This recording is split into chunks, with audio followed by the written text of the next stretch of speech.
बोले शंकर शास्त्री चुप कहे खड़ा बानी। यह बार और वचनबद्धता। शांत रहा विरूपाक्ष, हम पूछा तानी, बताओ लाली।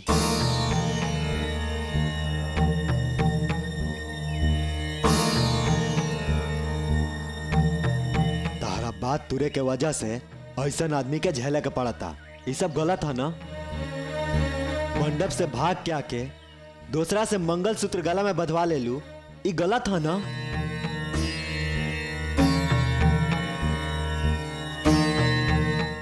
अपन घर वालन के तय कई लड़का से शादी ना कैलू, जवाब दे लाली। हम कबो चंदन के पसंद ना करत रही। बिना पसंद रहले तैयारी भइल रहे का? सबका सामने तू हमरा के हार पहनौलू, ई झूठ है?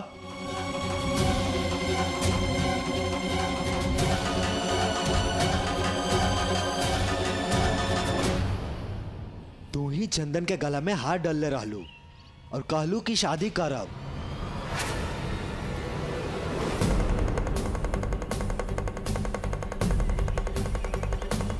तारा सहमति के बाद ही हम ई शादी तय कैले रहनी। ना, यहाँ कोनो धोखा भइल बा। हमार हाथ से केहू धोखा से हार पहिना देलस। हमरा ओकरा से शादी करे की इच्छा ना रहे। तोरा साथे धोखा भइल बा कौन आधार पर कहत बाड़ू? के साक्षी बा ओकर?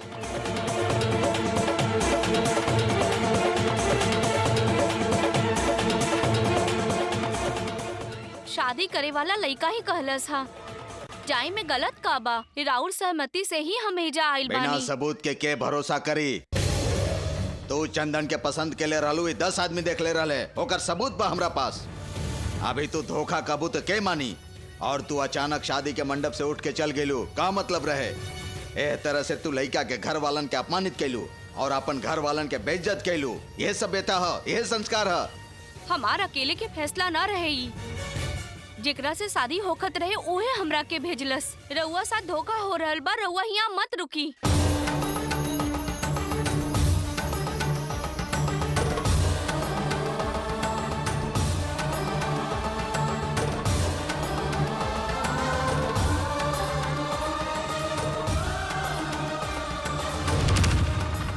उहे कहले रहलन, विश्वास ना होता तो उनका से पूछ के रउआ देख ली, तब रउआ पता चली।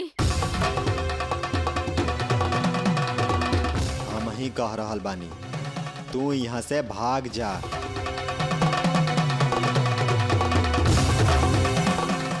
झूठ है, धोखा है, हम ऐसा नहीं कर सकत। जवन लड़की से शादी करे के बा ओकरा के मंडप से उठ के भागे के हम कहब?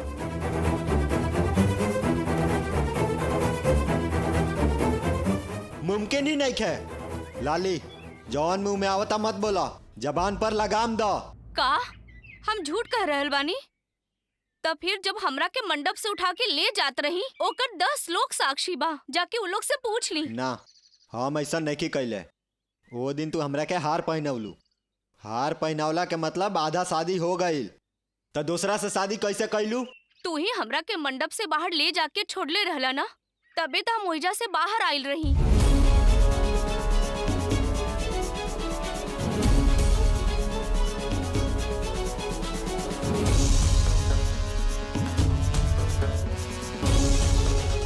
जब शादी करे वाला लड़का ही कहत रहे जाई खातिर, तो ए में गलत का बा?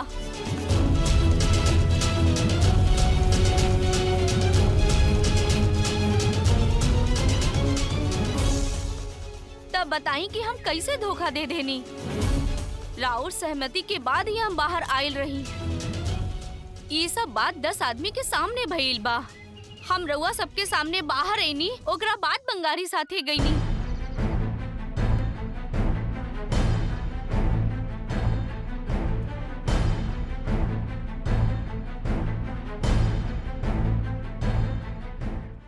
रउआ साथ जौन आदमी आयल रहे वो ही सब देख ले रहे। चाही तो जाके वो लोग से पूछ ली। तब सच्चाई के पता चल जाई। मुमकिन नहीं है, ये धोखा भइल बा। अगर रउआ साथे धोखा भइल बा त हमरो साथे धोखा भइल बा, हम बोल सकतानी। ए लाली,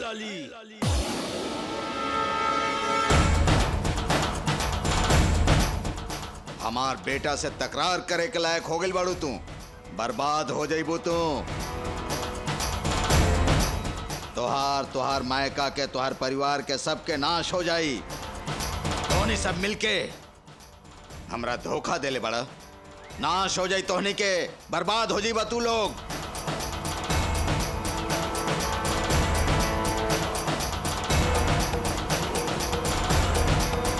हम छोड़ब ना, बिल्कुल ना छोड़ब तोहनी के। तू लोग के करनी के बदला हम जरूर लेब तोहनी से। हमरा अपमानित करे के तोहनी सबके सजा भोगे के पड़ी, सबके सजा भोगे के पड़ी। रुक जाइए शास्त्री जी, जाए से पहले हमारे को बात सुन ली। रउआ साथे अन्याय हम नहीं खी कैले। हाथ कंगन के आरसी का ना चाहिए, लेकिन अन्याय हमरा से नहीं खे भइल बा, ई बात भी सच बा। फिर केकरा से? ओकर फैसला रउआ करी।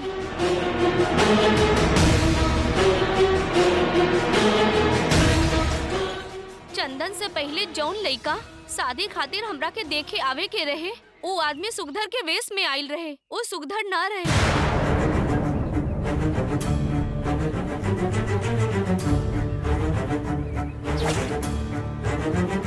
हमरा पता ना, लेकिन वो सच में सुगधर ना रहे गुरुजी।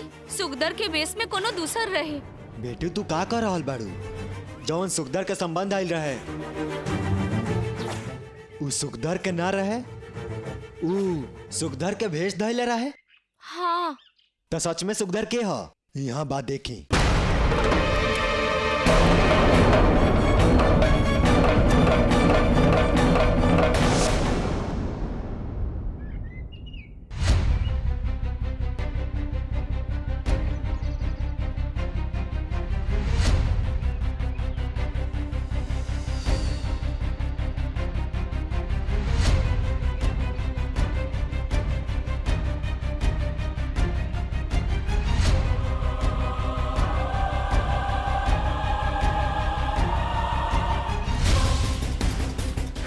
के हा? उनकरे से पूछी बताई है। तू के हवा? हम नारायण स्वामी के बेटा सुखधर हैं। हमारे पिताजी और रउआ मित्र हैं, लेकिन पिताजी जिंदा नहीं खन।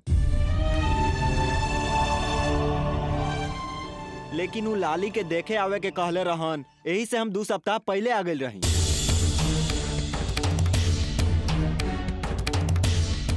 जादू टोना करके हमरा के वश में कर लेलस।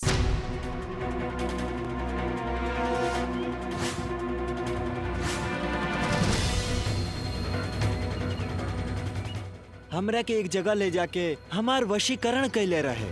ऊ के हा हमरा पता नहीं है। हम वहाँ बेहोश पड़ल रही।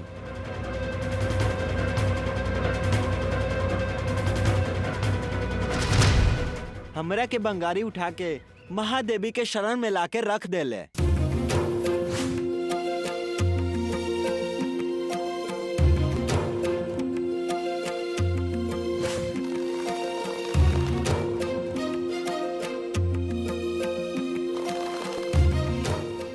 वहाँ एगो औरत मिलली, कोनो दिया बेचे वाली रहली। दिया बेचे वाली?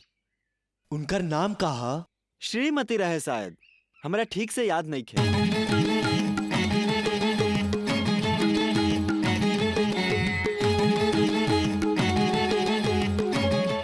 उहे हमरा के ठीक से रखले रही।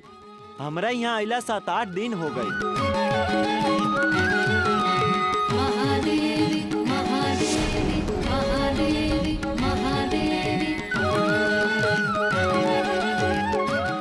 द्वादशी के दिन लाली नाम के लड़की आई, तब तक हमरे यहाँ रह कहले रहली। महादेवी महादेवी कदम्ब वन मध्यगा कनकमण्डलोपस्थिता षडाम्बुरुहवासिनी। तब से उनकर बात मान के हम ये दिन के इंतजार करत रहनी।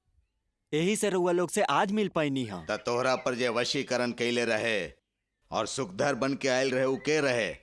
कहनी ना, हमरा नइखे पता, उनका मुंह भी नहीं देखले, लेकिन उहे हमार वशीकरण कैले रहे ई पता बा।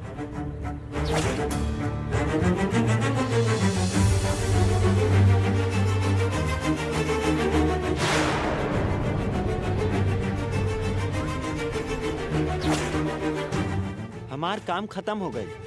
माँ के आज्ञा से सबके बात बता देनी। अब चला तानी।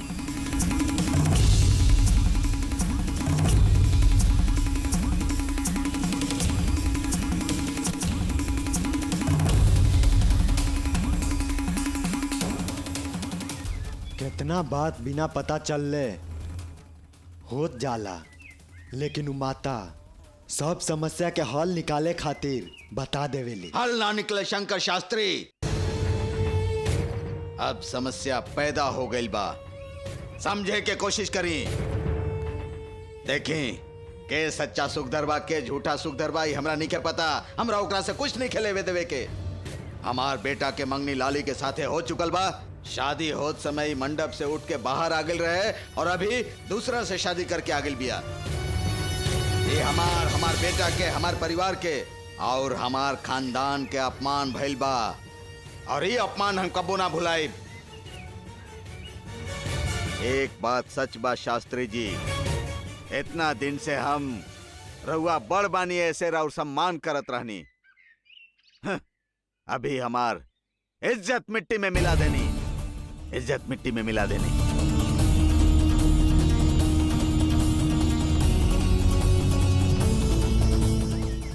गुरुजी, ये रहुआ चली ना। बाबूजी, जौन भइलू हो गइल, आखिर इहो शुभ कार्य बा।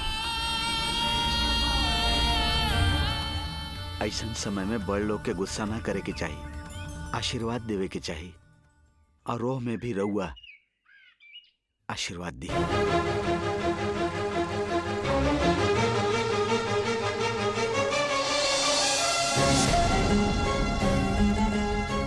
गुरुजी, गुरुजी। उनका जायदा बाबूजी के केहू ना रोक सकेला, वो खुदे रुक सकेले। तू ओकर कोशिश भी मत कर। लाली, कोई रहे चाहे ना रहे, हम बानी, हम तोहरा साथे रह।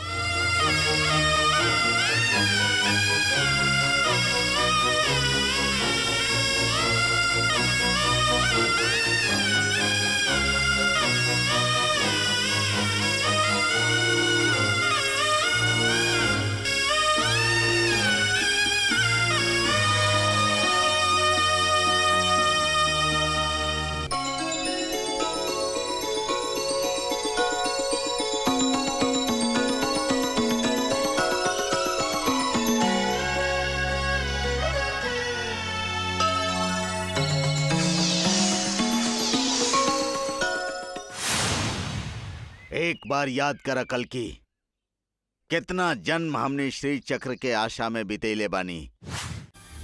15वीं शताब्दी के राजा मधुकेश्वर के राजगुरु होके से लेके यहाँ तक, यानी कि त्रिपुर सुंदरी माता के मंदिर के पुजारी और यहाँ के धर्माधिकारी होके तक हम हमेशा श्री चक्र के आशा में रहनी।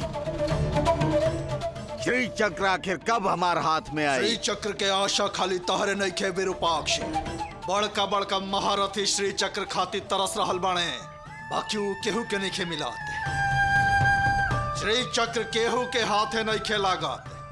तहार माई हर समय अड़चन डाल रहल बाड़ी, हमनी के हर प्रयास में अड़ंगा डाल रहल बाड़ी।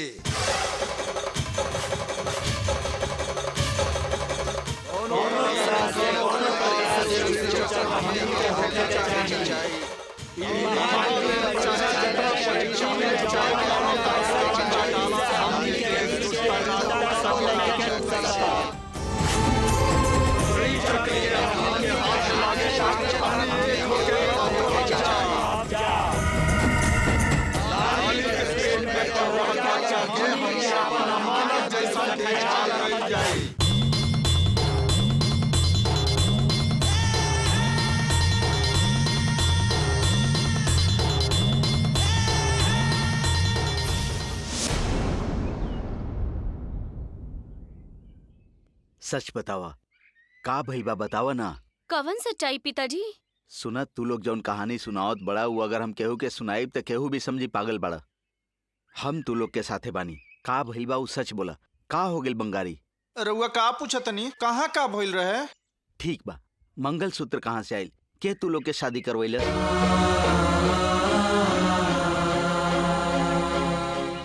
का बात बा पापा, फिर उहे सवाल करतानी। उहे समय हम बतैले रहनी ना, जे हम कहले रही उहे सच है। भरोसा करी पापा। ना बेटी, तू जौन पहले कहले रहलू वो समझ में ना आयल रहे। कैसे विश्वास करे ऊपर? के विश्वास करी?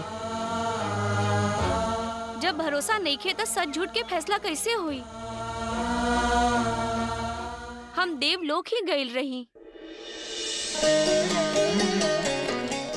वो जगह ऐश्वर्य वैभव से भरल बा, बहुत सुंदर बा।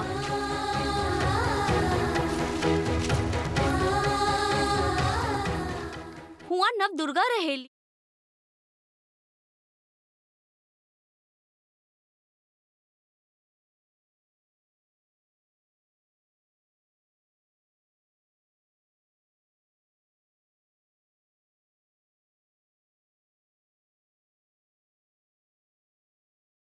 नवरात्र के समय में जौन माता के हम रोज पूजा करत रहनी, ओहे नवदुर्गा ओइजा रही।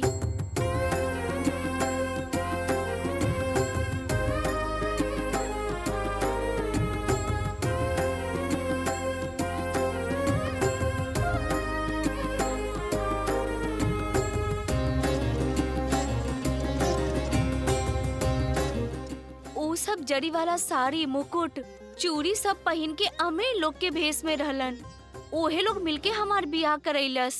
तू बोलत बड़ो हम विश्वास कर ली। हाँ हाँ साची ये भइल रहे। ए तू चुप रह।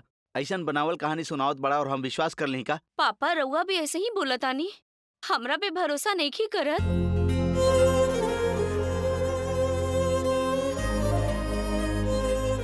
ये देखी,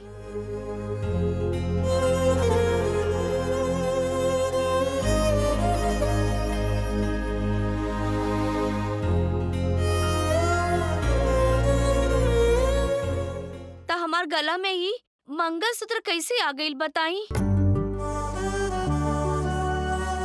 पहले हमहू ये सब के झूठ और सपना समझत रहनी, हमरो विश्वास न रहे। ये मंगलसूत्र देख के विश्वास भइल कि बियाह भइल बा। अब ए से ज्यादा हम का बताई?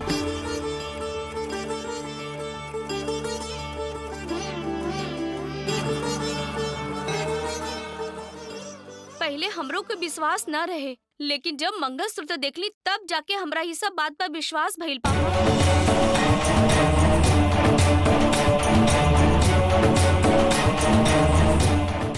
ठीक बा, तू लोग इतना विश्वास से कहत बाड़ा तो एकरा पीछे कुछ न कुछ सच्चाई जरूर होगी। अगर ये बात झूठ होके तो इतना हिम्मत करके तू लोग हमरा से ना कहता। फिलहाल तो तू लोग के बात के हम सच मानत बानी। ओकरा बाद बाबूजी से पूछब, उनकर दिव्य दृष्टि में सच्चाई का बाई पता चल जाई, वो बता दी हैं। चला जा, अब घरे चलल जाए। पापा हम बंगारी के ही पत्नी हैं और बियाह के बाद कोनो लड़की अपन माई के न रहेली। पापा अगर हम रउआ संगे आ गई नी तो ई में हमार पति के अपमान होई। यही से उनकरा घरे जाता नहीं।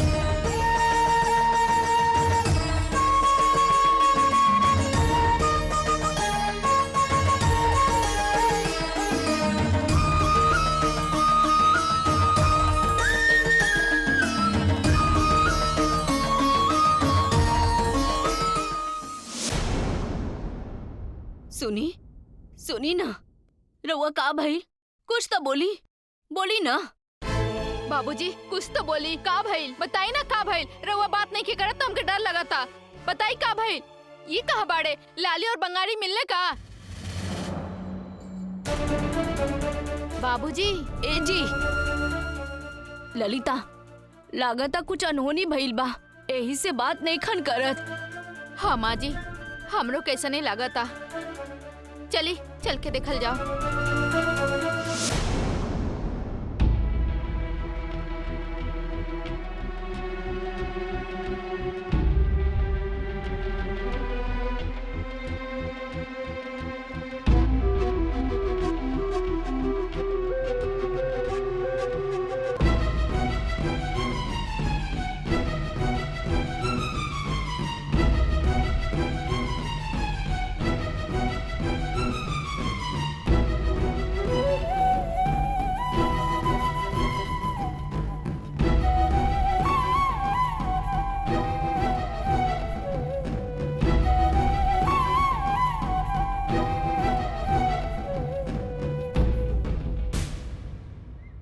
ओए रुक जा। माऊ खबरदार, ई कौना रूप में तू आइल बड़ा? कैसन वेश बनैले बड़ा? ई लाली का करतिया? अकेले कैजा का आइल बड़ा? मना कैले रही ना घरे ले आवे खातिर? लाली तार गला में का बाई सब? बोलत का नहीं का तू लोग? माऊ हमने के शादी बियाह हुआ के बात कैला ना तो तार मुंह तोड़ देब हम। केकर बियाह भइल बा? हिम्मत कैसे भइल सब बात करे के? तहार इतना हिम्मत हो गई हमरा सामने बियाह के बात करत रह तू? हमने के शादी के बारे में। हाँ? तू लोग के बियाह? तू निर्लज कहीं के, पूरा गांव में बात फैल गई बा। के कहलस बियाह करे के तो के? जन्म देवे वाली तहर माई अभी जिंदा बाड़ी। हम तोहरा के जन्म देले बानी। हम दस से कहनी का तू जाके अभी शादी कर ला और बहू के घरे ले आवा। हम ऐसे तो के मिले खातिर मना कैले रही ना, तुमर बात के काट के काहे गईला? मेहनत मजूरी करके तके पल्ले पोसले बानी और तू मंदिर में गांव भर खातिर चप्पल के रखवाली के काम करेला। लेकिन हमरा खातिर तू राजा राजकुमार हवा। कितना प्यार से तोहके पल्ले रही बेटा। तोहके बेटा बेटा कह के हमार मुंह कबो भी ना थकत रहे। हमार प्यार के अच्छा सिला दिला तू। छोड़ो बेटा, हमार एकलौता बेटा बंगारी हवा तू। कितना कष्ट से तोहके पाल पोस के बड़ा कैले बानी। हमार प्यार के तू अच्छा जवाब देला है बेटा। ऐसा नहीं के माँ। फिर कैसन हा? इतना प्यार से तोहके पलनी पोसनी, लेकिन अपन बियाह के बाद एक बार भी हमके बतावे के कोशिश ना कैला। तार मन में भी ना आई कैसन बेटा हवा तू। माँ हमार बात सुन। देखो बेटी, तू चुप रहा। हम अपन बेटा से बात करता नहीं, तू हमनी के बीच में बोले वाला के हो? बोला बोला बेवकूफ। जब तक के अपन मर्जी के करे के रहे तब हमके इतना तकलीफ काहे देला तू? माँ समझे की कोशिश करो, हम बतावे की स्थिति में ना रही। तू हत हर जिंदगी पर बेटा स्थिति ना रहे, स्थिति ना रहे। हमके बिना बतेले बियाह कर लेला और परिस्थिति के दोष देता रह तू। तोहके केहू भी मिल गेल त उसे बियाह करके ओके घरे लेके आ जेबा का? हम कहता नहीं करा के ले जाके अपना घरे छोड़ दा।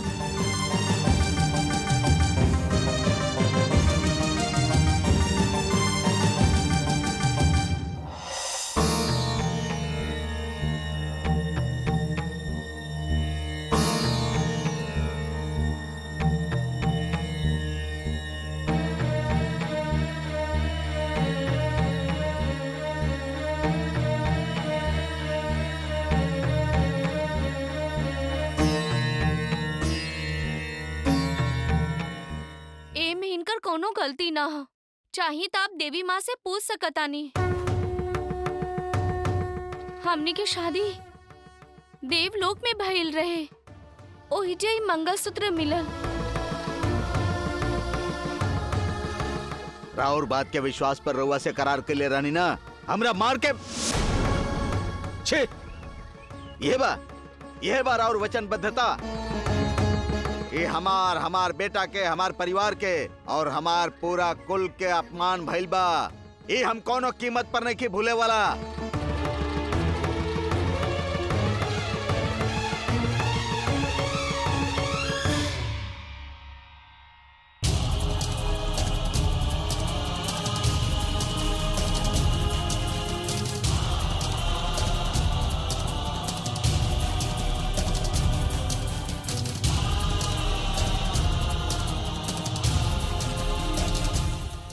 शेखर, इनकरा से पूछा का बात बा।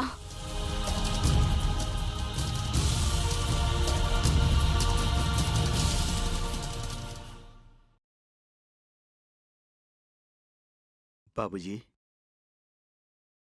का हो गई? ऐसे चुप काहे बानी?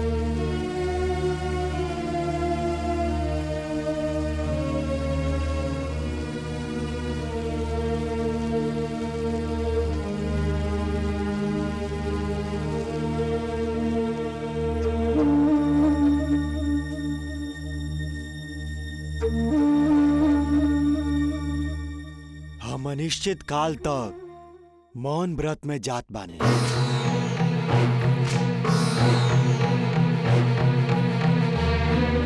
यही से हमार तू लोग व्रत भंग मत करिया।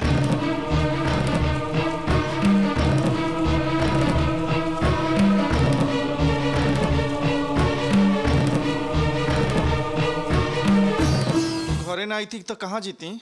ये हमार पत्नी है और अब से ये हमारे घर में रही हैं। का एजे रहबा? तू दोनों हमार घर में रहबा? बेटा बेटा करके प्यार कैनी और तू ब्याह करके आ गई हमार घरे। हम रखब तो हनी के हम पागल ना हई। अब से हमार घर में एकरा खातिर ही ना, तोहरो खातिर कोनो जगह नहीं खे। निकल जाई जैसे। चला जा।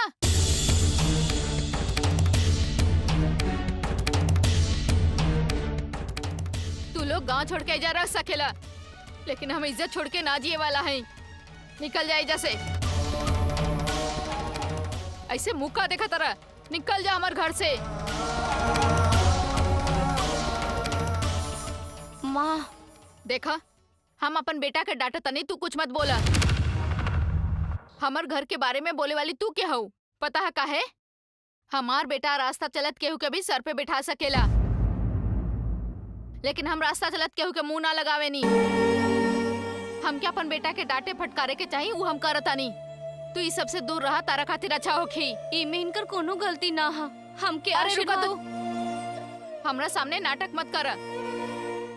हम जानत नहीं हमार बेटा सोना हा, वो ऐसन गलती कबो नहीं के कर सकत। ये सब तोहरे करतू था। तू कैसन जादू कैलू हो? गांव में सब एकरा बुद्धू बुद्धू करेलन, तू एकरा साथे शादी कैसे कर सकेलू? बतावा। हमार घर के मान मर्यादा सब नाश करके रख देलू तू ये चाहत रहला ना? माँ, ऐसा बात मत करा। हमार मन के ठेस पहुंचता। हाँ?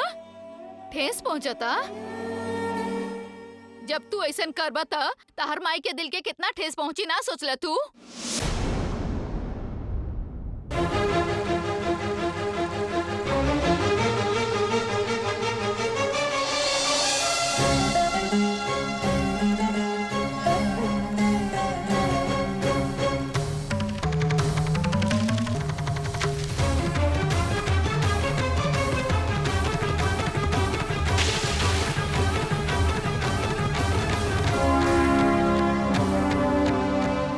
चल जा यहाँ से, जाके कहता नहीं। और एक पल भी तू एजा रुकला ना तो तू दोनों के खैर नहीं खे। निकल जा हमारे घर से।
सुनी, बाहर आई, रउआ से कुछ बात करे के बा।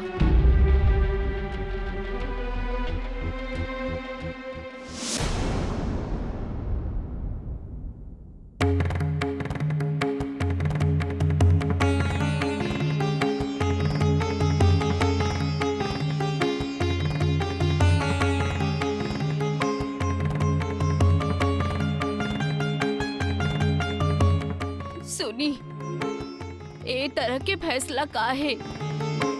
ई मौन व्रत रख के हमनी के मुसीबत में मत डाली। हे माई, ई का लीला है तोहार? हे माई त्रिपुर सुंदरी, ई का लीला बा तोहार? ई तरह मौन व्रत करके ई बैठ गईले हैं, आगे का होई? पहले भी मौन व्रत कैले रहलन, ई बेर का मुसीबत होके वाला बा? ई कैसन लीला बा तोहार माई? ई सब लाली की वजह से भइल बा। अब हमार का होई है माई?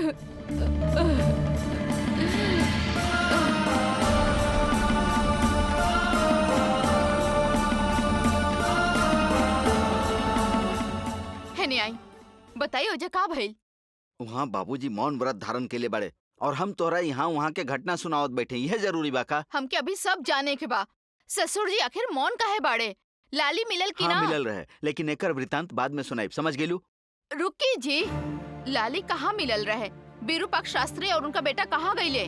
हम कहनी ना कि बाद में तोरा बताइब, समझल करा। बाद में बोलब काहे? अभी बोल सकता नहीं ना? बाबूजी काहे मौन बैठल बाड़े? मेहमान लोग 100 सवाल करते रहे, का उत्तर दी हम? रउए बताई हम के? पागल हो गइल बाड़ू का ललिता तू? अरे हम तो पूछा तनी, रउआ जवाबे नहीं देत। लाली आपके कहाँ मिलल रहे? विरूपाक्ष शास्त्री कहाँ बाड़े? हमर जान अटकल बा।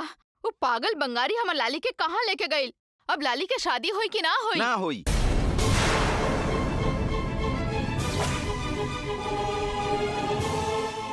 अब बियाह ना होई, काहे कि वो दोनों के बियाह हो चुकल बा। हाँ ललिता, लाली के बियाह हो गइल बा। लाली के गला में मंगलसूत्र बा, मंगलसूत्र पहने ले बा बंगारी।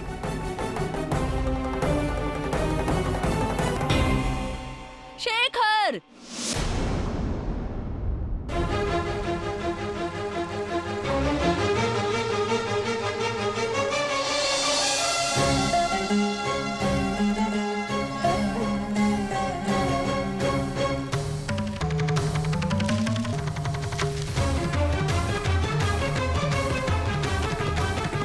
माँ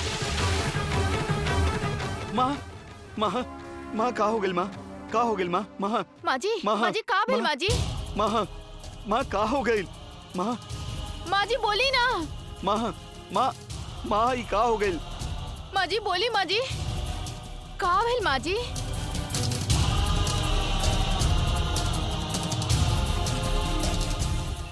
रुआ मत लाली, तू तनको चिंता मत करो। हमार माई के गुस्सा तनी ज्यादा आवेला, हम समाधान निकाल ले। वो हमरा खातिर इतना कुछ कैले बड़ी, उनकर पसंद से बियाह ना करब तो गुस्सा ना हुई का? वही के इसमें का कह देली, लेकिन उनका साथे हम ना रहब तो वो चैन से नहीं रह सकत। तू रुआ मत लाली, हम अपन माँ से बात करब। आवा।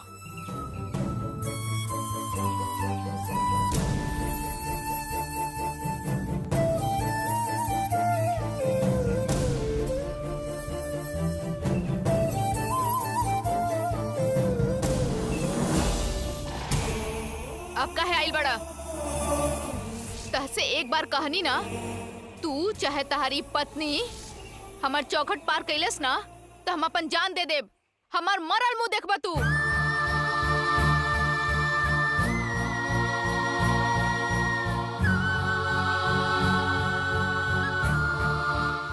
माँ गुस्सा मत करो, एक बार हमार बात सुन लो। जीवन भर तहार बात सुननी ओकर इनाम आज देला है ना, तो हर और बात सुन के भरोसा करी। हमके तू कोनो पागल या बेवकूफ समझ ले बड़ा। अभी के अभी यहाँ से निकल जा। तू अभी अपन पत्नी के लेके हमारे घर से निकल जा। हमार बात सुना, आज से हमार तोहार कोनो रिश्ता नहीं खे। निकल जाई जैसे।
लाली, बंगारी, आगिला, तू लोग घरे आवे से उस समय मना के ले रहा, लेकिन हमरा पता रहे कि तू लोग घरे जरूर अइबा और ऐसा ने भइल।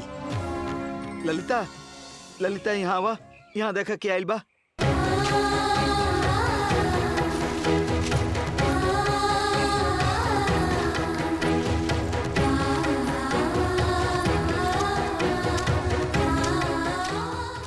लाली, बंगारी,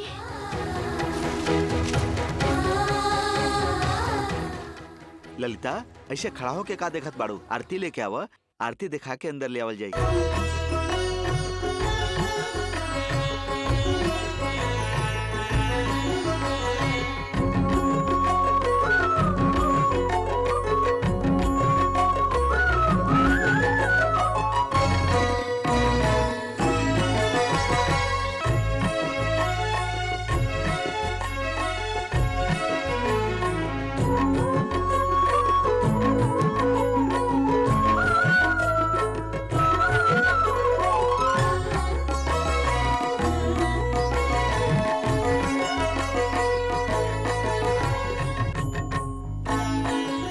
आवा।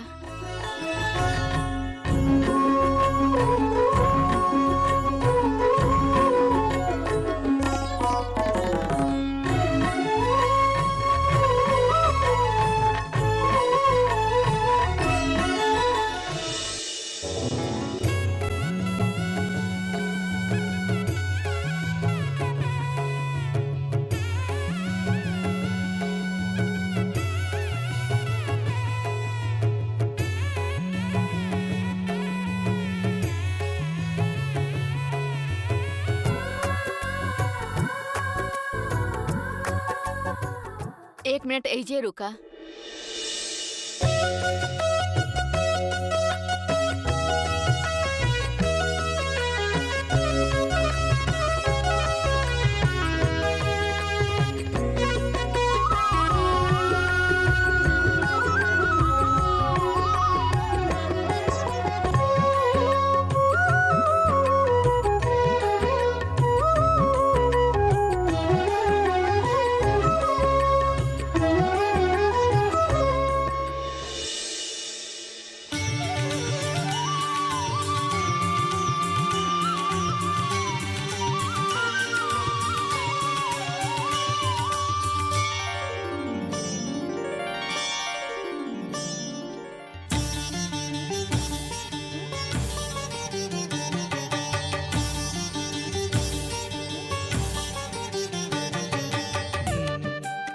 बायां पैर से छू के अंदर आजा बेटी।